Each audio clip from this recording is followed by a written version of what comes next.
परंतु पेड़ काटकर बड़ी बड़ी कंपनियां स्थापित करना गलत है। इन लालची उद्योगपतियों को कोई फर्क नहीं पड़ता कि पर्यावरण को कितना नुकसान हो रहा है। नमस्कार दोस्तों, वैसे तो हमारी सरकार पेड़ बचाओ का नारा देती रहती है, लेकिन अगर वही सरकार पेड़ों को कटवाने का आदेश दे देती है तो सरकार की किसी बात पर कैसे भरोसा कर सकते हैं। कुछ महीने पहले हैदराबाद में भी तेलंगाना की सरकार ने बुलडोजर से रातों रात जंगल कटवा दिया था। वहां हजारों की संख्या में पेड़ काटे गए, साथ ही वहां के जीव जंतुओं का भी घर छीन लिया गया था।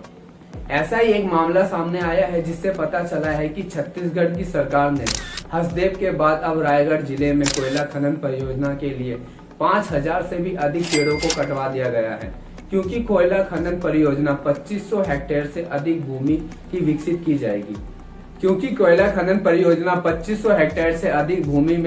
जाएगी।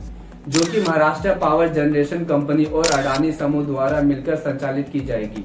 वहां के स्थानीय लोग व पूर्व मंत्री सत्यानंद राठिया ने इसका जमकर विरोध भी किया है, लेकिन वहां की सरकार पर विरोध का कोई असर नहीं हो रहा है।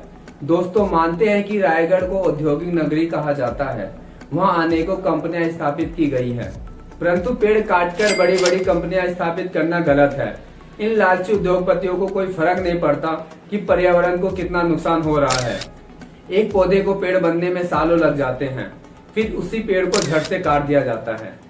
अरे भाई साहब, अगर जरूरत है तो पहले पेड़ लगाओ और उसको विशाल पेड़ के रूप में बन जाने दो, फिर काटना है तो काटो। यह सब मामला देखकर मुझे मूवी की याद आ गई। उस जंगल में फैक्ट्री स्थापित करने के लिए आदिवासियों का घर छीन लिया जाता है। वहां की सरकार व पुलिस फोर्स उद्योगपतियों के साथ मिलकर आदिवासी लोगों को जंगल से निकाल देती है। खैर, मूवी की बात छोड़ो, हमें यह सब रियल लाइफ में देखने को मिल रहा है। दोस्तों, सऊदी अरब जैसे देश तो रेगिस्तान को हरा भरा करने की कोशिश कर रहे हैं, वहीं भारत में पेड़ काटकर माइंस व इंडस्ट्री स्थापित की जा रही है।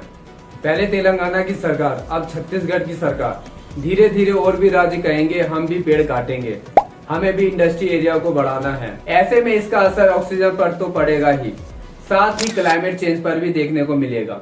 केंद्र सरकार से आग्रह है कि वह राज्य सरकार के साथ मिलकर पेड़ों की कटाई को रोकने के लिए सख्त कानून बनाए। अगर पेड़ों की कटाई रोकी नहीं गई तो इकोसिस्टम के साथ खिलवाड़ करने की मनुष्य को बहुत बड़ी कीमत चुकानी पड़ सकती है, क्योंकि हम नेचर के साथ अच्छा करते हैं तो बदले में नेचर भी हमारे साथ अच्छा करेगी। यदि हम नेचर के साथ बुरा करेंगे तो हमें नेचर का विध्वंस रूप देखने को मिलेगा। मैं अपने बातों को यही समाप्त करता हूँ। आपकी सरकार के ऊपर क्या क्या राय है कमेंट बॉक्स में बताइए। अब मिलते हैं नेक्स्ट वीडियो में, तब तक के लिए नमस्कार, जय हिंद।